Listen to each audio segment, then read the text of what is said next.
Well, thank you very much, Tarek, for that kind introduction. Now, unlike Tarek, I still have some of my hair, although it was as dark as his beard when I started in politics roughly 35 years ago.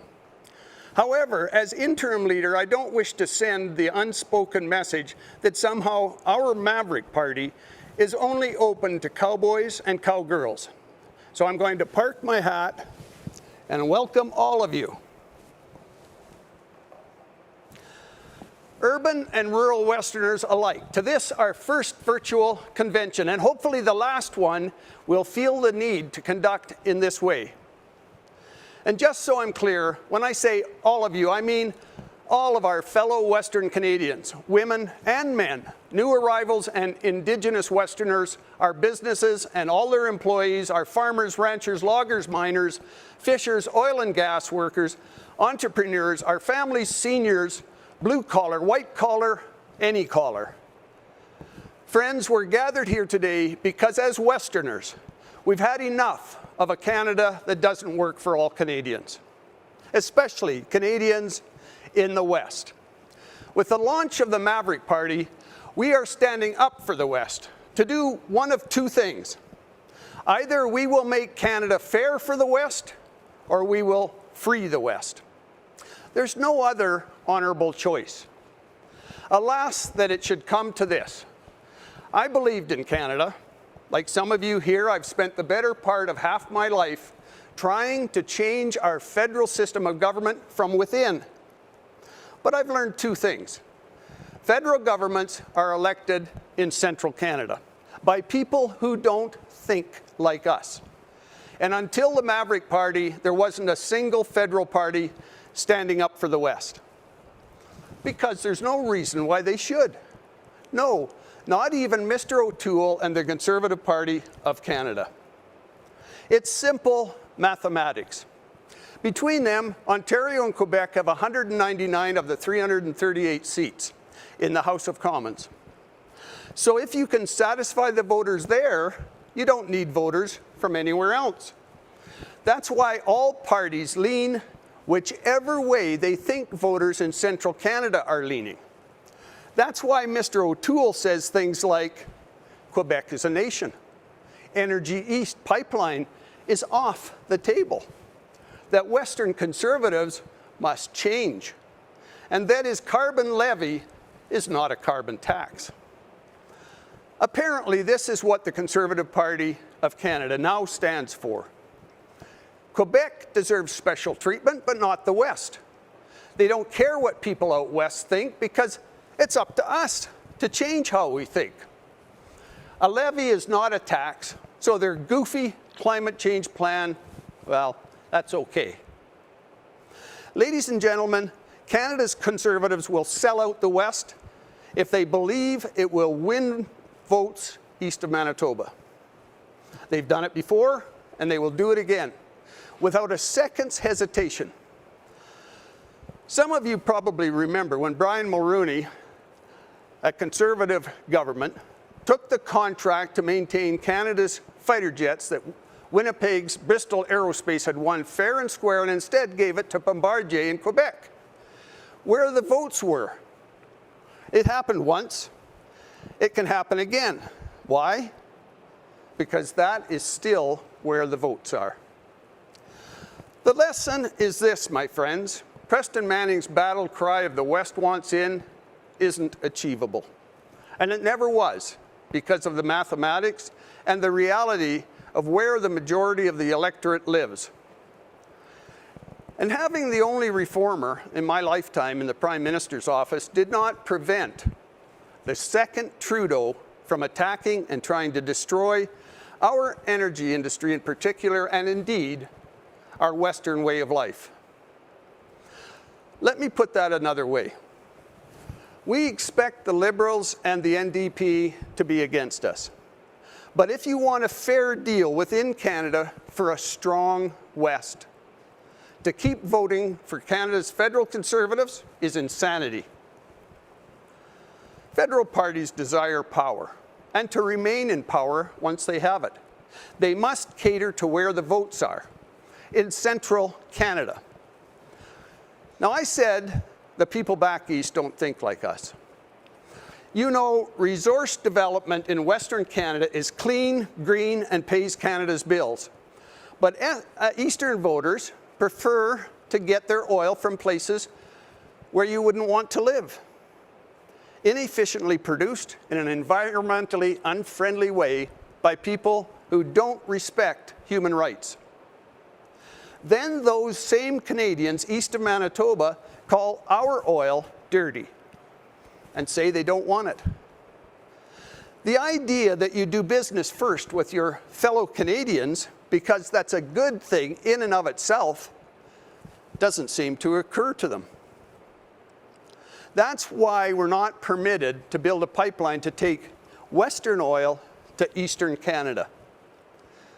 But I think it's even worse than that. You can actually pick up votes in Central Canada by trash-talking the West. Mr. Trudeau certainly does that. The problem with Canada is that there are too many Albertans in cabinet, he once said during a Harper government. Another time he said, and I quote, "Certainly when we look at the great prime ministers of the 20th century, those that really stood the test of time, they were MPs from Quebec. This country, Canada, it belongs to us." End of quote. And then just 2 weeks ago, just like his father, he gave Alberta the finger when, knowing we were conducting an election to fill Senate vacancies, he went ahead and appointed his own personal choice anyway. That's just Mr. Trudeau being himself, of course. But it tells you something about voters in Central Canada that when the Prime Minister puts down their fellow Canadians out west, they like him the better for it. Not all of them did or do, I'll grant you. There's a sizable common sense vote in Central Canada.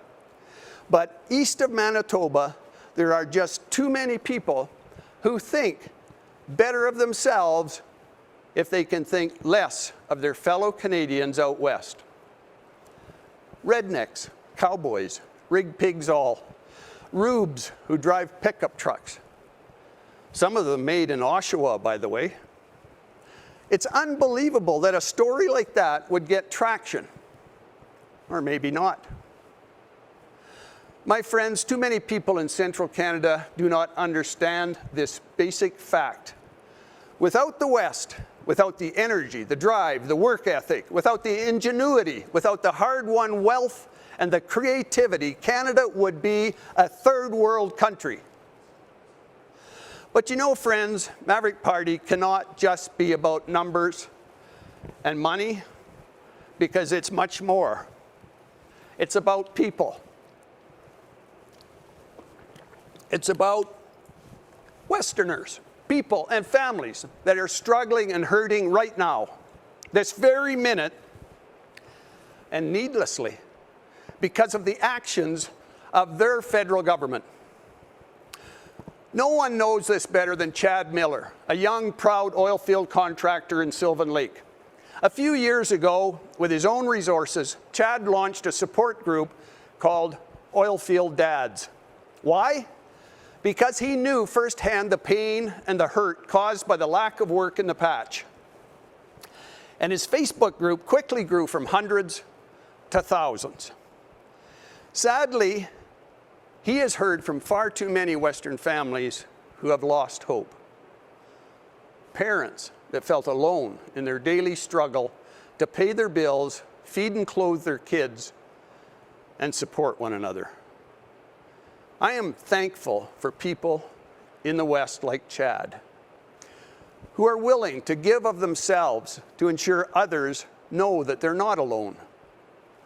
As Mavericks, we must never lose sight that it is the people behind the numbers that we truly want to represent. The people out in the real world, as I always referred to it during my time in the House of Commons. My friends, we've tried for well over 100 years to educate folks in the East about our Western way of life and the injustices we're subjected to because of our flawed confederation. The truth is, too few of them care. It's time we accepted that fact.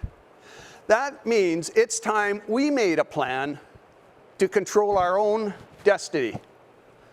And the first step is to learn from Quebec. That's right, Quebec. They wrote the book on dealing with Ottawa. For nearly 30 years, Quebec has sent MPs to Ottawa that represent Quebecers. We must do the same. The West must send MPs to Ottawa who will truly represent us. Not occasionally, when it suits their leader, but all the time.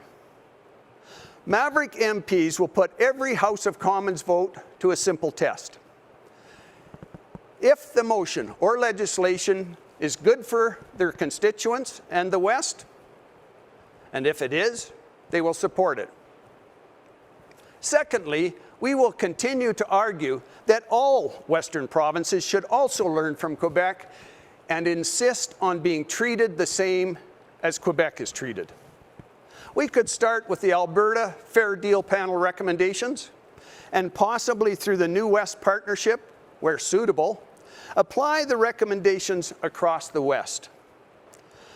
Rather than abiding by the dictates from Ottawa, Maverick believes all 4 Western provinces should work together to make their own decisions. So instead, we should be dictating to Ottawa things like genuine free trade between provinces. It shouldn't be easier to trade with a U.S. state than the province that's next door. Control over provincial immigration, our own pension plans, our own police force. And Ottawa has no business telling provinces how to run our own environmental programs. Thirdly, and perhaps most importantly of all, we must send an unmistakable signal to Ottawa and all those east of Manitoba that this time we're serious. How do we do that? Here too, we must learn from Quebec. Independence must be an option. That is, not necessarily independence, but independence if necessary. We must reject status quo federalism. We must boldly chart a new course. We must have the courage to embrace the unknown. In short, we must truly become mavericks. Now, some people will say, some good, decent people will say, people who are our friends and who want the same things as we do, they will say things like, you're going to split the vote and we'll end up with more Liberals. Folks, this is nonsense. I've made numerous short videos on this subject, and I'll say it again. The Maverick Party is not planning to field any candidates in ridings where a Conservative won by a narrow margin. Like right in my home constituency, in Calgary Centre, or Edmonton Centre, or Regina Wascana. However, in those ridings where we will be running, either the Conservative incumbent won by such a massive majority that even if their vote was split right down the middle, there would be no chance of electing anyone other than either a Conservative or a Maverick. Or the constituency is held by an incumbent NDP or Liberal MP with the Conservative candidate standing little chance of winning.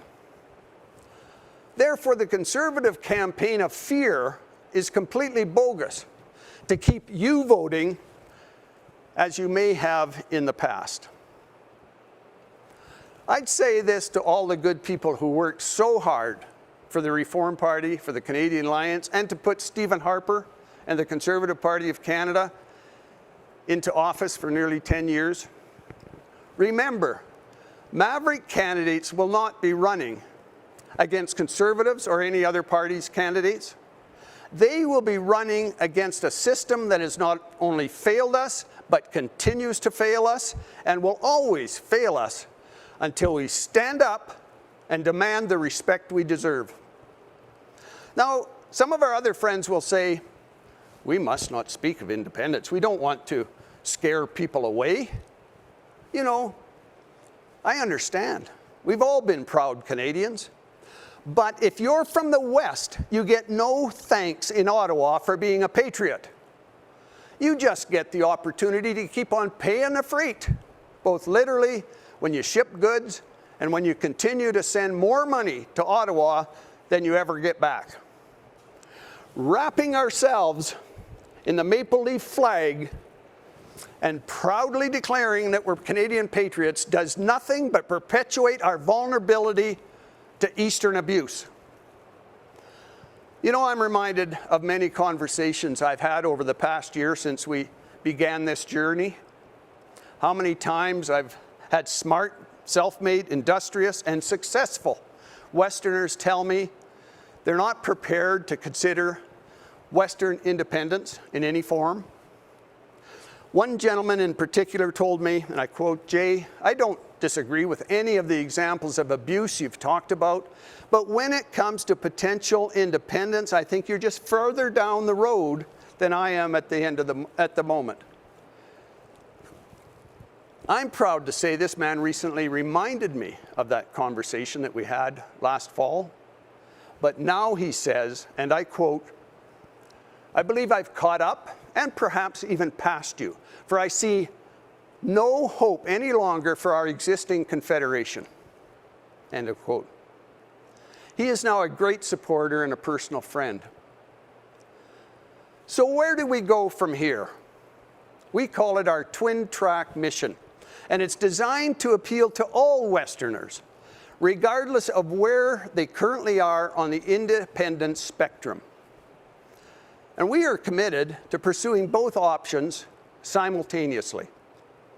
First, a renewed effort to educate Easterners, while we demonstrate to Westerners how we stand up for them, always, every day. Second, explain why we've taken the time to draft 5 proposed constitutional amendments to work towards fixing Confederation. Honestly, based upon my 17 years in Parliament, my time spent in Ottawa, I don't hold out all that much hope for these amendments. However, for those Westerners that have yet to consider some form of independence, we must provide them with clear evidence of the Maverick Party's honourable intentions. Our second track is to concurrently work at laying the foundation for future independence. For this, we need the assistance of Western provincial governments, no matter which party holds power. This will take the commitment of millions of Westerners demanding change, demanding their say by way of provincial independence referendums. For those that say that this too is impossible, I remind them of a famous quote. The difference between the difficult and the impossible is that the impossible takes a little longer. When I'm asked why undertake this now, I answer, if not now, then when? There's one more thing that I wish to draw your attention to, and that's the word freedom that we placed vertically in the letter I in our logo. Now, as Mavericks, why would we believe that this is so important? Some people might think we've drawn attention to it because of the need for free people to be constantly vigilant.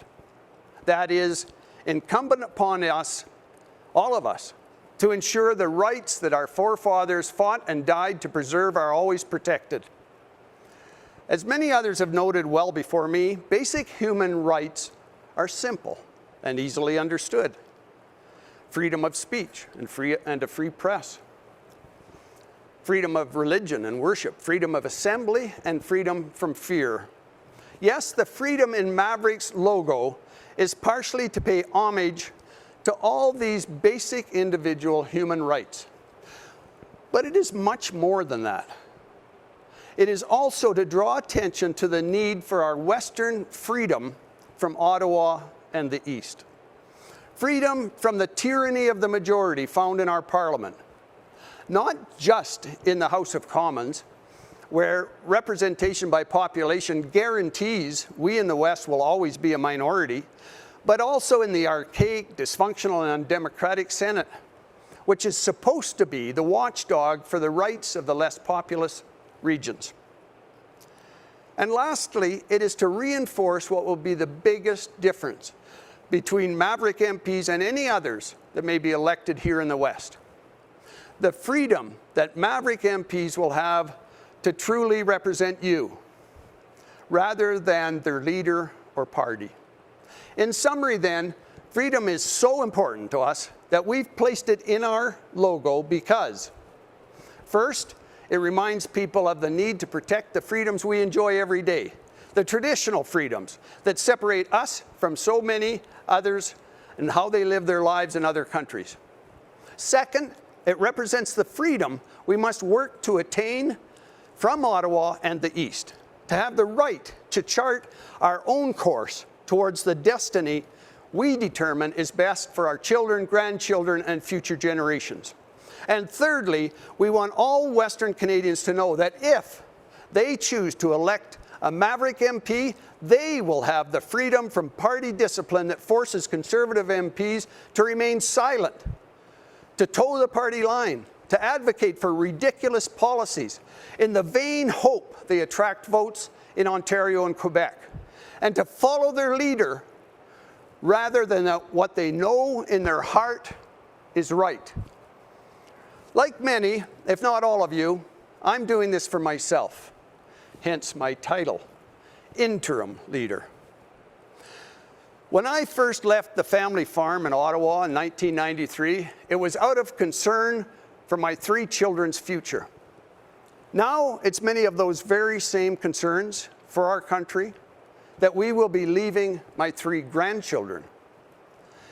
As an original reformer, I often reflect upon the similarities between when we started that party in the mid-1980s and what we're building now with the Maverick Party. I recall that in the spring of 1987, there was a Western Assembly held in Vancouver. The main question that delegates had to decide was whether they believed they could take over an existing party and change it from within to provide a proper voice for the West, or whether that goal would require a completely new federal political party. Of course, you know the outcome. The Reform Party of Canada may have been conceived with Mr. Mulrooney's terrible decision over the fighter jets in 1986, but it was born a year later in Winnipeg. However, with the advantage of 2020 hindsight, I believe we then made a terrible mistake at a 1991 party assembly in Saskatoon. There, delegates from east of Manitoba convinced us to become a national party and challenge the old parties in every constituency all across Canada. Why do I believe that was a mistake? Because history does repeat itself. 30 years later, we're faced with doing it all over again, friends. Many of us gave reform our all. We were definitely successful to a point, but the structure of Confederation, Canada's Constitution, and the way in which we're governed is suffocating us, depriving us of our future, which is being destroyed by a Prime Minister and political parties more interested in power than in doing what's right. Once a party commits to contesting every riding, and they all do, other than the Bloc Québécois and the Maverick Party, the fix is in. All parties that aspire to win government by running candidates all across Canada must appeal to those Easterners that think and believe in much of what we don't. And so I say to all Western Canadians, the Maverick Party stands for freedom for the West from Ottawa. If you believe in the Maverick Party, and if you believe in what we do, that the West has been exploited and abused by the East for far too long, if you believe, as we do, in the distinct culture and work ethic of the West, and then you have a home in our party. If you believe in Western common sense and core free market values, then you'll be comfortable in the Maverick Party. If you believe the historic and genuine current grievances we struggle to overcome are legitimate and far too numerous to mention here. And if you believe that the definition of insanity is doing the same thing over and over again, expecting a different result, and that is exactly what most of the West does when they vote Conservative, then you are definitely a maverick. Welcome to our party. Welcome to the party of the West, the only federal Western party, the Maverick Party. Thank you. Congrats, Jay. Well done.